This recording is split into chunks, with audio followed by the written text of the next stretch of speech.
Welcome to Comics Bazaar, the channel of comics commentary and arcana. This video features the Uncanny X-Men number 220, cover dated August 1987. So the cover here with Forge in the foreground hooked up to his computers and machines, having spent way too much time on them, drool coming from his mouth and the yellow eyes a nice touch from the colorist. We've got Storm coming in the door there in the background. Forge, you coward, show your face, she shouts, I want my powers back now. And that indeed is what this issue is about, as Storm goes in search of Forge, and we pick up from storylines back covered in Uncanny X-Men 184 to 188. So let's open this one up to the splash page. And this is a bit of an odd one, because the first 3 pages of the book take place in the realm of imagination, as the narrative caption makes plain. The title of the story is Unfinished Business, and the creators are Chris Claremont, writer as ever, Marc Silvestri, penciler, Dan Green, finisher, Glynis Oliver, colorist, Tom Orzechowski, letterer. So Marc Silvestri, note there, Orzechowski has misspelt his name. And also Dan Green credited as finisher, so that means he's working from breakdowns provided by Silvestri. So let's look at these narrative captions for this 3-page sequence. Great prose from Claremont and a great combination of imagery by Silvestri and Green. Difficult to illustrate what Claremont is asking them to do, and great complementary colors by Glynis Oliver as well.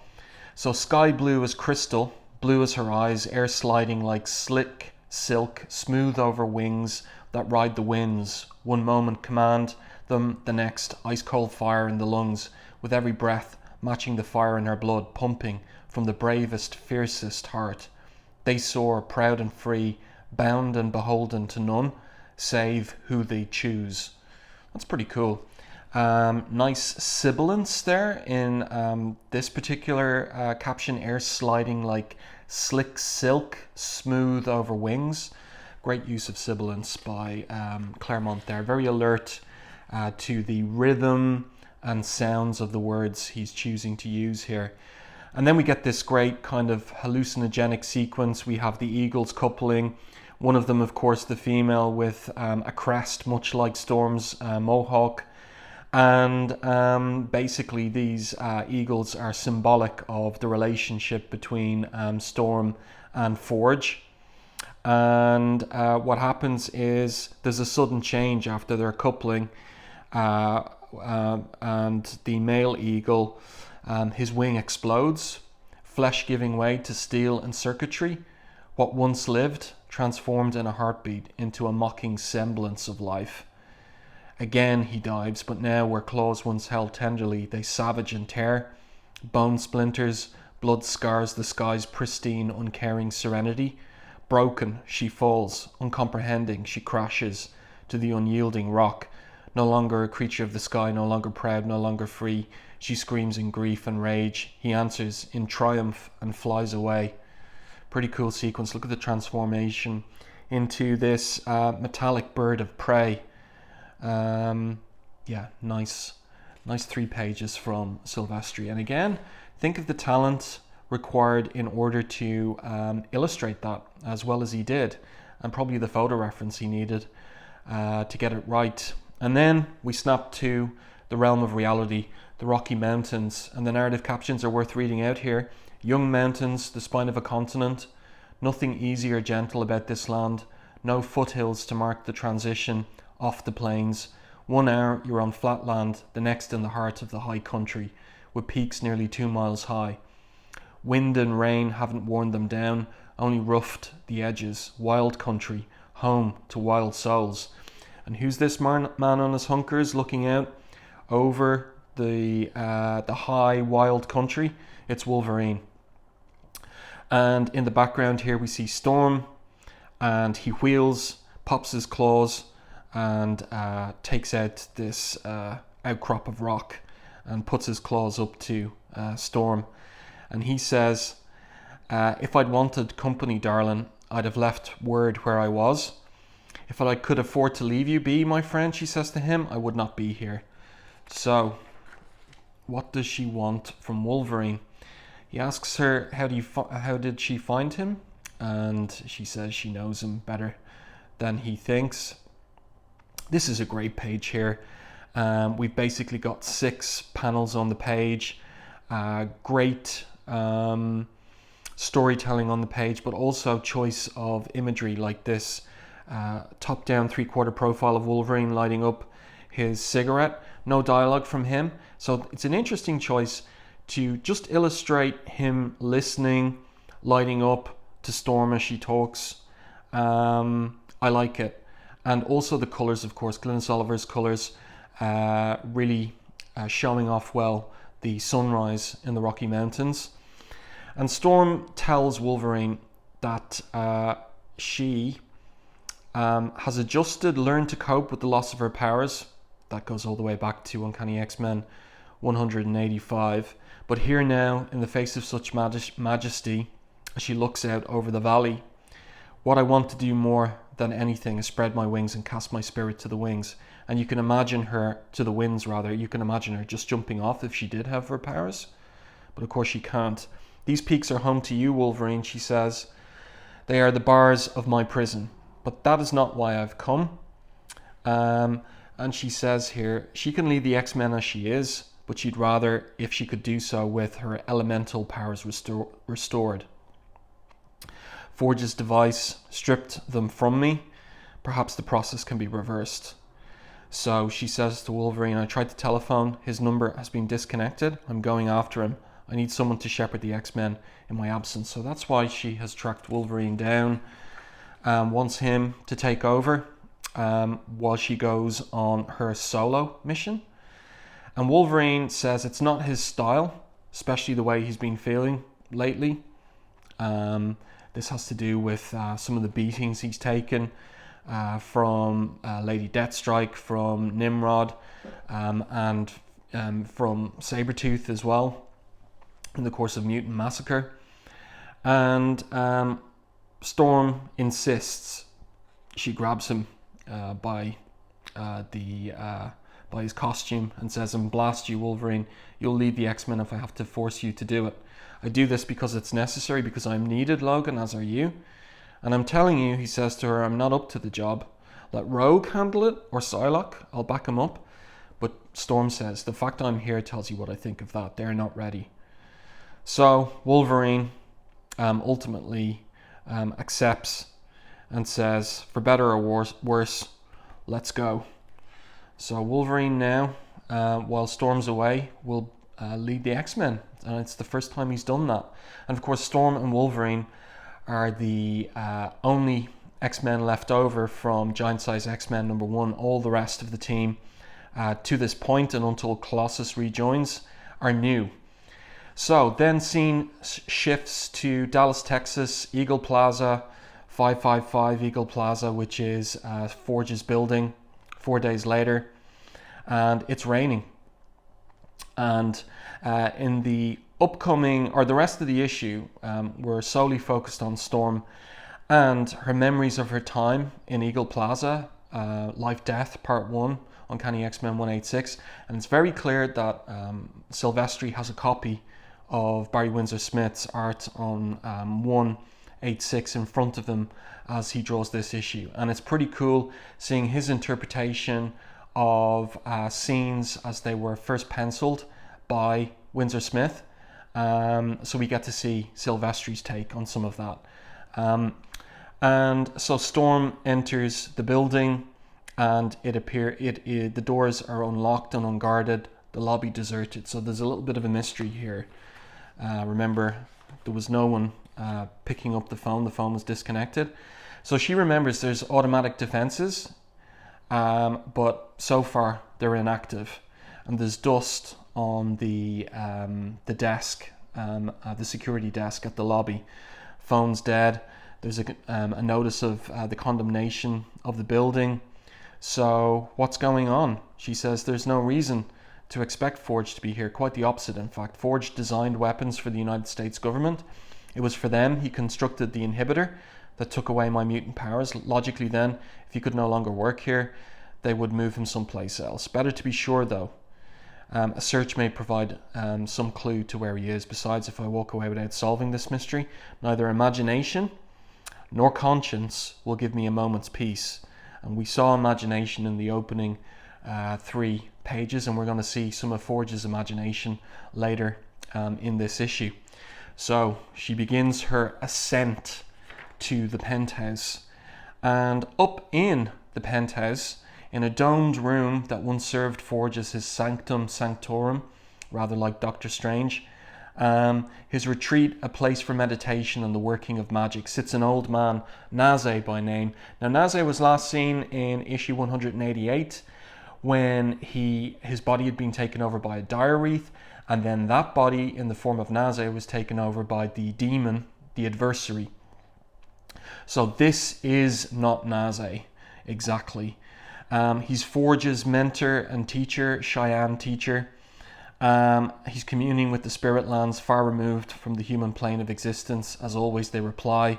His speech is guttural, but not so much words in the accepted sense, but vocalizations of raw, arcane energy, summoning and shaping mystical power that defies comprehension. And we see these images of Forge and Storm. And Naze concludes, "Excellent. She has come as I knew she would. I must prepare her the most fitting of welcomes." And we see this sinister smile and look on his face.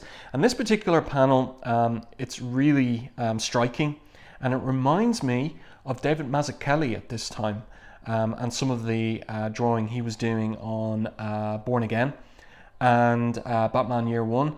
And I wonder if Silvestri was looking at that work. I'm sure he was at the time, because everyone was.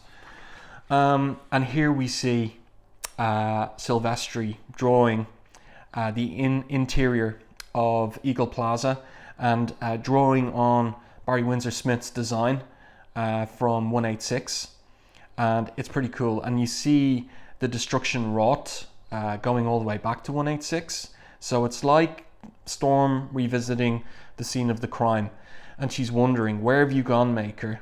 That's Forge's nickname. "Why have you abandoned your roost?" And then she hears someone crying, "Help me." That sound, a woman. Is someone else here? And she goes out onto the balcony, and she sees an image of Forge, but it's not him. It's a holographic projection, a recording of a scene from the end of issue 186, when Storm was determined to leave Eagle Plaza. And she said, "The cornered animal is the most dangerous. I'm not your enemy," he says. And look at how Orzechowski denotes that this is a recording, the jagged tail of the speech balloons.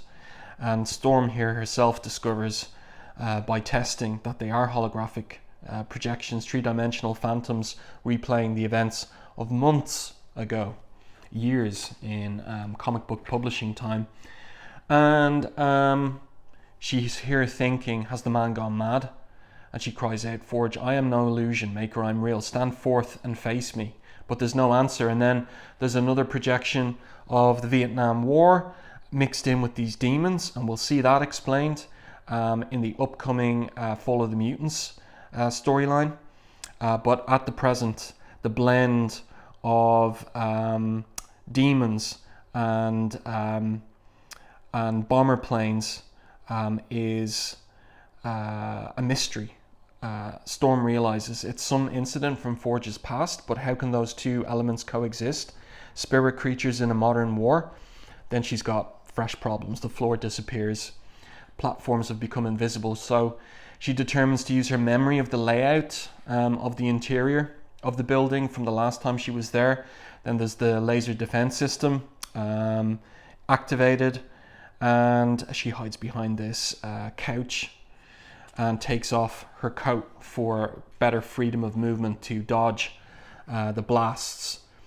And she sees these different projections of herself as she first joined the X-Men, her time with Forge, and as she is today.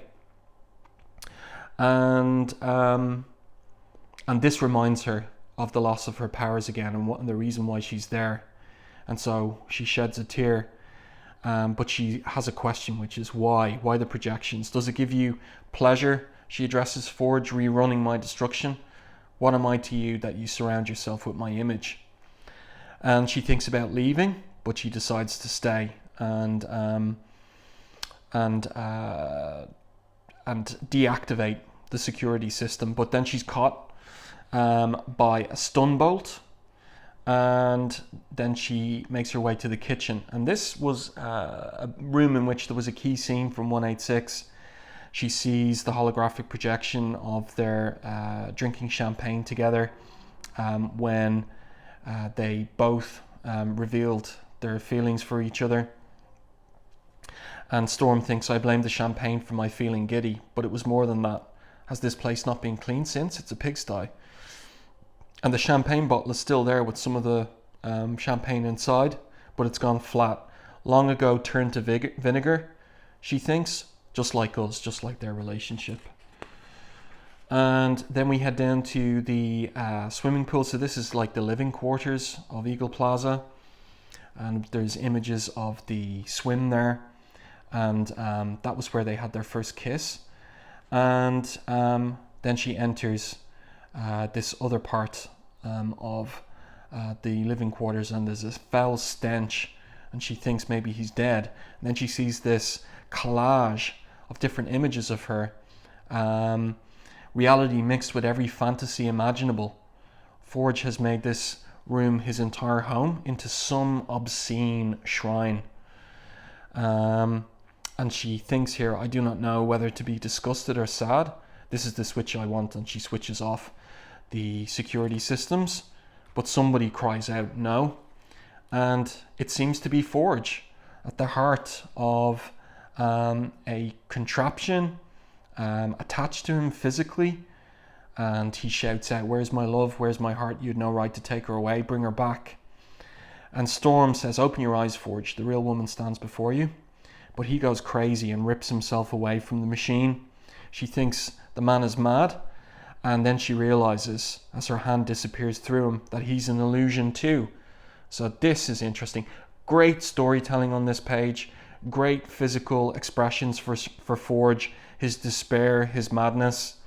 6 panels. Excellent work by Silvestri, who's getting to grips at this point with Claremont's script. And then we have the arrival of Naze, who's come down from the sanctum and is holding a rifle over his shoulder. And the last time that Storm saw Naze, he saved her in issue 187. And she says to him, the seasons have been good to you, shaman. No complaints, looking pretty Jake yourself, he says to her. Then she asks him what he's doing here. Looking for his boy, he says.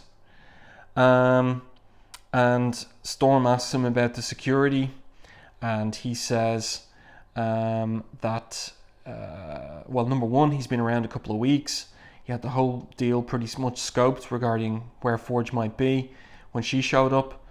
And then she asks him about the active defenses, and he says, he admits, he set him on her, wanted to see if she still had her edge. Real impressive performance, better than I expected. So she throws a punch at him, which he dodges. And then he asks her to hold up, and she tells him go to blazes, or Hades rather. And this is a classic Silvestri image of Storm walking tall, long legs, striding away. Very nice work. Past the swimming pool, and she rounds on Naze, who's asking her for help, or to listen to him. And she says his insanity is no concern of hers. And he addresses her brusquely, stupid cow. Are you truly such a fool? It has everything to do with you. Aurora, you're the cause. Forge loved you as he loved nothing and no one in his life. He believed he'd destroyed you by creating the weapon that banished your mutant powers, and that destroyed him. It tore out his heart child, ravaged his soul. No less Naze than his betrayal did mine. Great storytelling, great body language here. The head swinging round, the expression on her face there when he grabs her arm, her snapping away from him, her striding through the kitchen with the bottle of champagne still there in the cooler. and she's determined to leave. But she continues to listen to him as she goes up onto one of these platforms looking out over Dallas and the continuing storm. And Naze continues his pitch that they should go in search of Forge. It may already be too late, but at least we got to try and find him. And Storm says there, I cannot, Naze. I have other responsibilities, friends in desperate need. But she has organized Wolverine to be leader in her absence. This is a great down 3/4 profile of Storm. And Naze says, I saved your life, Wind Rider. Remember, it's his last card. Now I'm calling in that debt. Back in X-Men 187. And Nocenti's editorial footnote there. And here we see Storm trying to leave the plaza on the platform where she broke with Forge. And this is really interesting because here she experiences a gust almost too powerful to resist, throwing me back towards the building. This is madness. Do the elements bend to Naze's will as they once did to mine? No, I move when I choose. I will not be forced by anything or anyone. But something that Claremont's been playing around with is the idea that maybe Storm can, or her unconscious, controls the weather still, that she has not lost her power.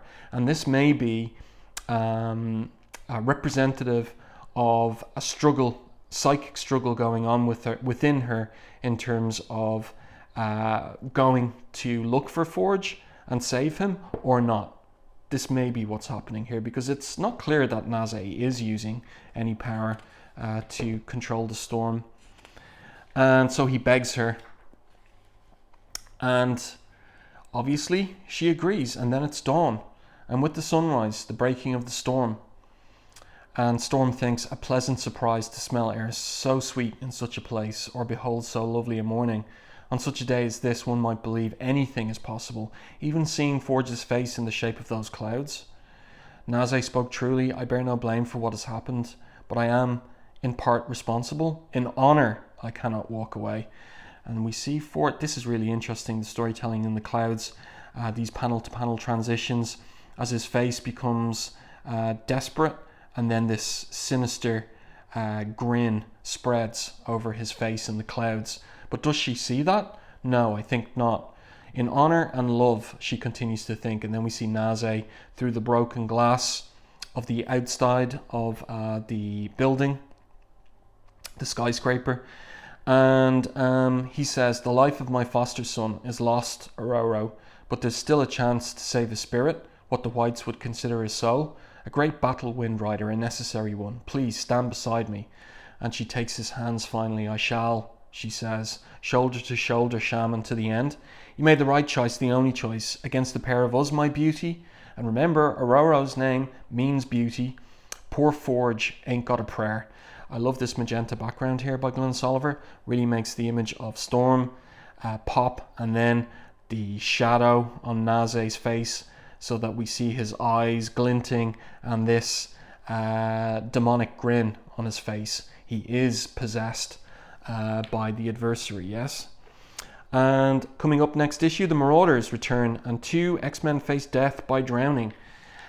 There's a couple of things to note here. Number one, or primarily this answer to this letter about this letter writer praising Alan Davis's work and Art Adams and wondering whether they might not become regular pencilers on the books. And the answer here, once John Romita Jr. decided to move over to the new universe, we would have loved to see either of these 2 other talented pencilers take over the X-Men, but it was all we could do to get them for these special issues. Art Adams has returned to his work on the Long Shot graphic novel, written by X-Men editor Ann Nocenti. The entire 80-page story, picking up where the Long Shot Limited series left off, chronicles the rebellion of his universe, the fate of Mojo and Spiral, and it's all painted by Art in full color. That never was published. Was it ever finished? Do any pages from it exist online? Something I've got to look into. Let me know in the comments if you've ever seen anything from this unpublished work online. And then the answer continues. Alan Davis, who returned for the X-Men, X-Men 215 is promised to be available for our X-Men and New Mutant annuals, and he did indeed produce X-Men Annual 11. In the meantime, we've managed to settle on a new permanent artist for this book, Marc Silvestri, spelt right there, and it certainly looks like he was worth the wait. Yes, indeed it does. And I do hope that you enjoyed this review and commentary on Uncanny X-Men 220. If you did, please like the video, and if you haven't done so already, subscribe to the channel and stay tuned for more content like this.